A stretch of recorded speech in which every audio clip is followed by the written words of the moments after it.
Salut à tous, j'espère que vous allez bien. Nous voici dans cette vidéo dans laquelle nous allons parler des fonctions sous Python. Je ne peux pas vous mentir, ce concept est vraiment important dans la programmation. C'est pour cela que je vous recommande de regarder cette vidéo jusqu'à la fin pour mieux comprendre. Si vous n'êtes pas encore abonné à la chaîne, n'oubliez pas de le faire et à activer la cloche et aimer la vidéo pour ne rien rater. Comme vous le savez, nous sommes dans notre éditeur de texte que nous utilisons dans cette formation Visual Studio Code. J'ai déjà créé un fichier que j'ai nommé fonction.py et vous pouvez faire la même chose pour mieux pratiquer.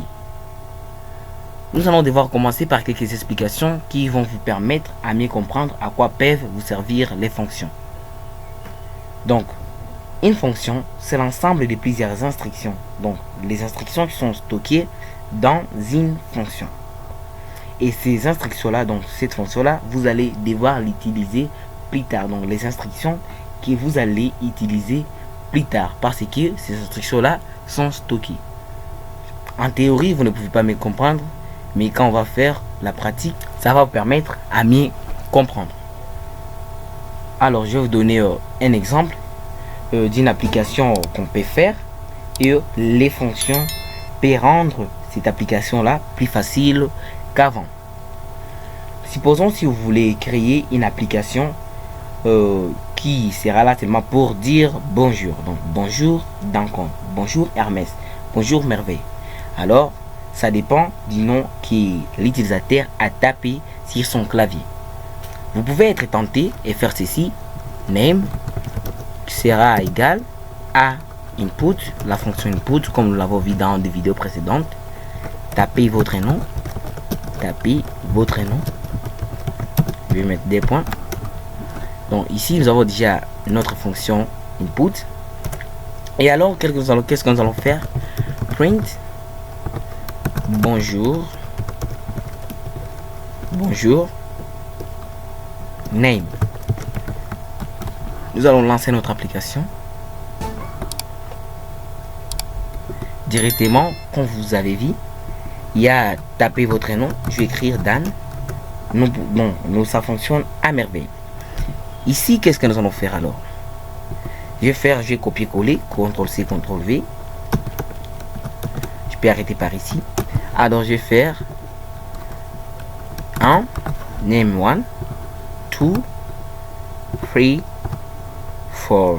Donc, je vais faire ici 1. Donc, je vais faire la même chose. Ok. Alors, ici, je vais faire 1, 2, 3, 4. Bon, et 4. Alors, je me limite par là. Donc, ici, nous avons 4 variables. Et ici, nous avons 4 fonctions que nous avons appelées. Donc, je vais lancer. Il y aura tapé votre nom. Je vais écrire Dan. Tapez votre nom. Hermès. Hermès. Tapez votre nom. Merveille. Tapez votre nom. Jordan. Jordan. Alors, il y a bonjour Dan, bonjour Hermès, bonjour Merveille et bonjour Jordan. Comme je vous ai expliqué, l'exemple que je vous ai donné parlait d'une application qui sera là pour dire bonjour. Alors, cette application-là est ici. Mais les fonctions nous permettront de les faire plus facilement. Alors, sans plus tarder, nous allons commencer par la syntaxe des fonctions sous Python. Je vais mettre ça en commentaire parce que je vais encore expliquer. Je vais faire ceci. Alors, la syntaxe de la fonction, donc pour déclarer une fonction, pour définir une fonction, on va utiliser les mots-clés def. Il y a def. Maintenant, nous allons mettre les noms de notre fonction. Comme par exemple print, c'est le nom d'une fonction. Alors, moi je vais écrire dire bonjour. Dire bonjour. Alors, attention, les règles restent les mêmes avec les règles des variables. Vous savez que vous ne pouvez pas nommer votre variable comme vous voulez. Ça reste la même chose avec les fonctions. C'est pour cela, si vous n'avez pas encore regardé la vidéo qui cadre avec les variables et vous êtes débutant, je vous recommande d'aller regarder cette vidéo dans ma formation. Alors, continuons. Après dire bonjour, après le nom de notre fonction, nous allons mettre les parenthèses et des points. Alors, ici, qu'est-ce que nous allons faire? Je vais vous expliquer que c'est l'ensemble de plusieurs instructions. Alors, c'est dans cette tabulation ici qu'on va écrire alors les instructions que les codeurs ou que les développeurs qui a fait ça, qu'ils puissent encore les réutiliser plus tard. Alors, par exemple, je peux dire print bonjour. Bonjour. Vous voyez que c'est une instruction qui est stockée dans dire bonjour. Alors, essayons de lancer. Vous voyez qu'il n'y a rien. Donc, il n'y a rien parce qu'on n'a pas encore appelé la fonction dire bonjour. Je vais alors appeler la fonction dire bonjour. Dire bonjour. Alors, qu'est-ce que je vais faire? Bonjour. Vous voyez directement que l'application, notre code ou notre script a directement si qu'on me demande l'instruction print. Donc, l'instruction print qui est dans notre fonction bonjour. Mais si c'était avec la fonction print, nous pouvons faire print. Donc, nous pouvons faire print. Alors, je vais faire bonjour, n'est-ce pas? Bonjour. Et après, quand encore j'aurai besoin d'écrire encore bonjour dans mon application, dans mon script, encore je vais faire print bonjour. Vous voyez que c'est vraiment fatigant. Alors, comme vous le voyez, je pense que quelques-uns ont déjà compris à quoi peuvent les servir les fonctions. Alors, ici, qu'est-ce que nous allons faire alors? Supposons alors que nous aimerions qu'on puisse dire bonjour plus les noms de quelqu'un ou les noms de l'utilisateur. Nous allons utiliser notre fonction input. Ce que nous allons faire ici. Input. Pardon. Ok. Je vais faire quoi? My name. My name sera égal à input. Pour qu'on puisse donner à l'utilisateur la capacité d'écrire son nom, tapez votre nom. Tapez votre nom. Votre nom. Alors, j'enregistre. Alors, je vais lancer pour que vous puissiez voir. Hop. Très bien. Directement, il y a tapé votre nom. Je vais écrire merveille. Merveille. Et après, il y a bonjour, mais il n'y a pas dit bonjour merveille. Pourquoi? Parce que nous aurions besoin de mettre les noms des merveilles en paramètre. Donc, d'envoyer à notre fonction dire bonjour les noms des merveilles. Alors, nous allons voir ça tout de suite. Donc, pour donner à notre fonction des paramètres, nous devons d'abord les mentionner dans les parenthèses que nous avons mis quand nous avons défini notre fonction. Vous voyez ici, il y a les parenthèses qui sont là. Peut-être il y a ceux qui sont demandés au fait à quoi servent ces parenthèses, mais ces parenthèses vont nous permettre à y écrire les paramètres, donc les noms des paramètres. Je vais écrire aussi name. Alors attention, donc ne pensez pas que parce qu'ici il y a my name que vous devez mettre ici aussi my name. Vraiment, ça ne marche pas comme ça. Vous allez comprendre petit à petit. Ici il y a name. Et après name, nous allons faire même sexe aussi, ça peut marcher, sexe. Alors, je vais aussi mettre my sex, ou je peux mettre mais je peux mettre c'est ma sexe, ça peut aller, sexe, input,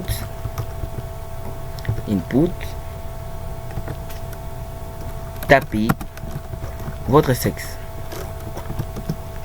tapez votre texte, oh pardon, tapez votre sexe. Alors ici, c'est mieux. Directement, qu'est-ce que nous allons faire alors? Il y a déjà les paramètres qui sont dans notre fonction dire bonjour. Donc il y a des paramètres que nous devons passer dans notre fonction, à notre fonction dire bonjour. Mais pour le moment, nous ne pouvons pas les utiliser parce qu'on n'a pas encore envoyé ces paramètres là à notre fonction dire bonjour. Je vais lancer. il y a tapé votre nom, Duncan, sexe, je peux mettre M. Il y a un type error, pourquoi? Parce qu'il y a dire bonjour qui n'a pas de paramètres alors que les paramètres sont obligatoires. Donc nous devons donner les paramètres name et sexe. Donc notre fonction dire bonjour attend les paramètres nom et sexe. Alors c'est à nous de passer ces paramètres. Donc ici je vais faire my name, regardez très bien. Alors je vais mettre la virgule pour séparer et sexe.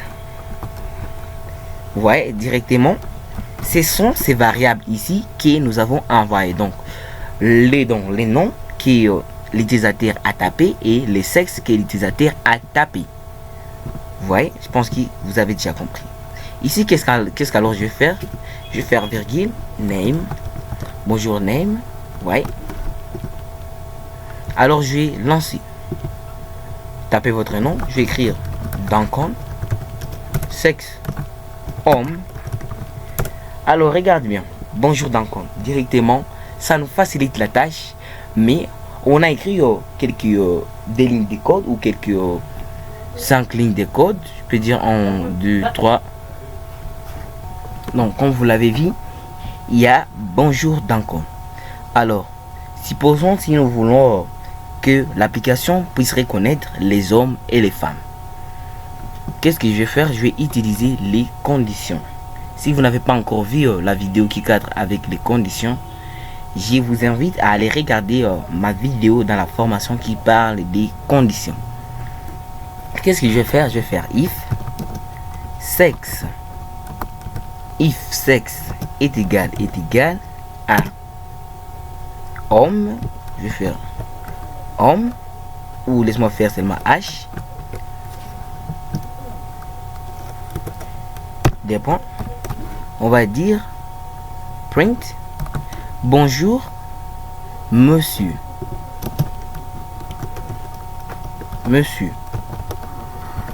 Alors bonjour messieurs.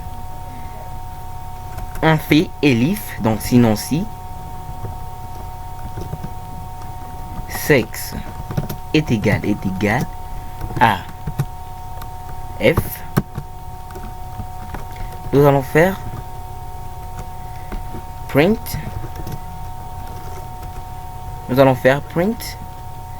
Bonjour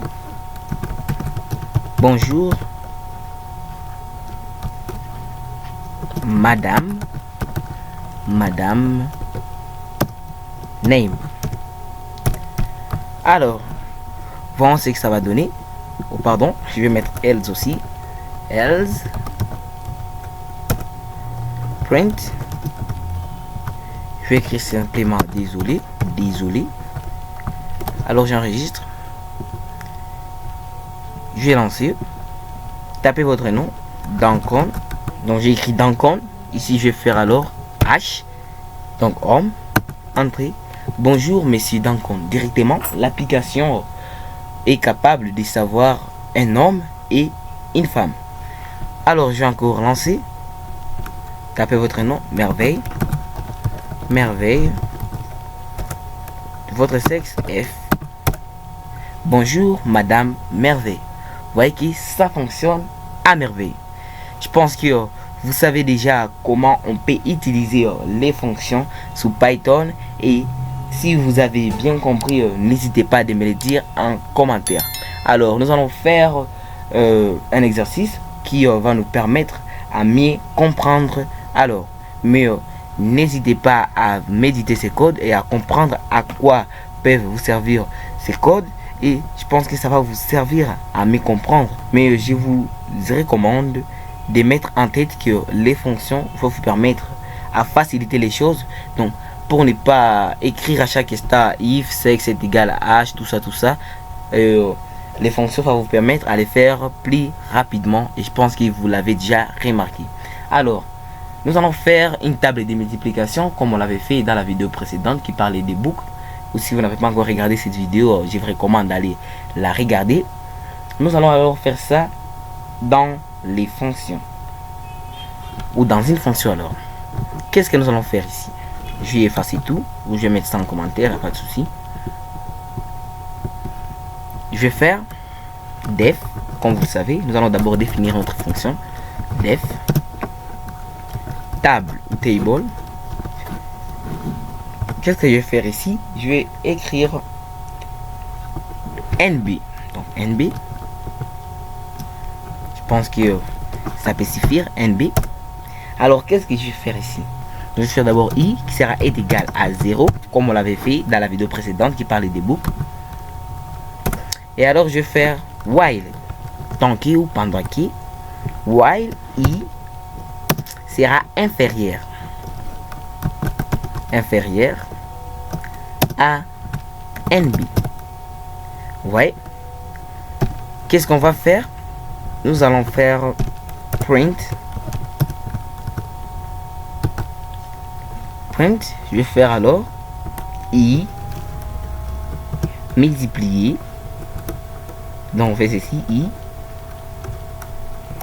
i virgule multiplié par virgule par NB virgule est égal virgule à u multiplié par NB.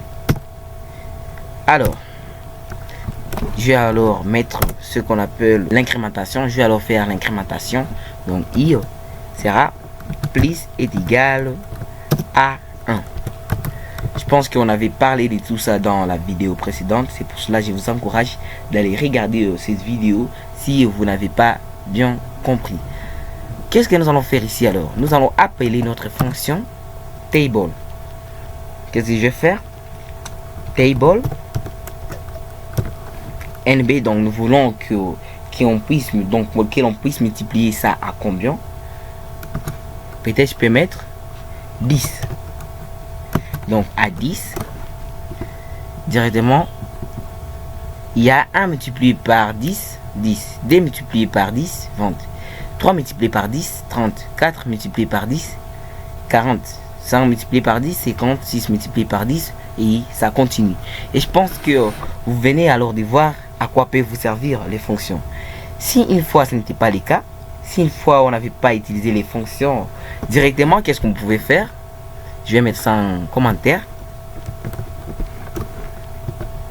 Je vais mettre ça. Je vais prendre ça. Je vais prendre. Ouais. Ça peut aller. Alors, qu'est-ce que je vais faire? Je vais coller ça ici. Coller. Je vais quitter ça en commentaire. Et oui. Je quitte ça en commentaire. Ah, ça me démange. Hein. Je quitte ça en commentaire. La tabulation, je vais effacer ça. Ok. Directement, ici, il y a i est égal à 0. Alors, si une fois je mettais ici à 10, n'est-ce pas? Alors que demain, pardon, ici aussi je vais mettre à 10. Ici aussi à 10. À 10. Alors, si une fois, demain ou après-demain, j'aimerais alors faire une autre table de multiplication. Une autre table de multiplication donc à multiplier par 9. Alors je serai obligé de faire ceci, CTRL-C, CTRL-V. Qu'est-ce que je vais faire? Je vais mettre 9. Autre jour, par exemple à 8, je vais faire 8. Vous voyez que c'est un peu gênant. Et ça va fonctionner à merveille, mais vraiment c'est gênant. Mais ici, dans quelques lignes de code, donc comme je vous ai expliqué, ça va vous permettre à utiliser les instructions plusieurs fois dans votre code parce que c'est déjà stocké quelque part. Alors, je vais appuyer sur CTRL W. Bon, ça peut aller comme ceci. Et oui, directement, si je mets ici par 5, donc par 5,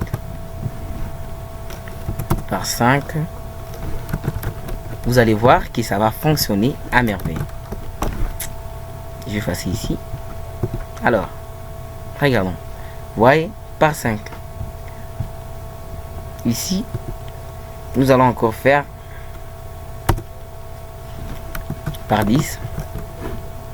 Et directement, c'est par 10. Rien ne vous empêche à améliorer ça. Je pense qu'on a déjà parlé de ça dans les boucles. Rien vraiment ne vous empêche à améliorer ça parce que je pense que vous pouvez remarquer une petite erreur.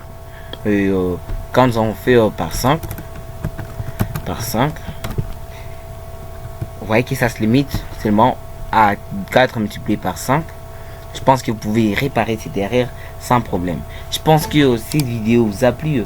N'hésitez pas à me le dire en commentaire si cette vidéo vous a aidé à comprendre quelque chose que vous n'avez pas compris bien avant, ou si cette vidéo vous a appris quelque chose de nouveau.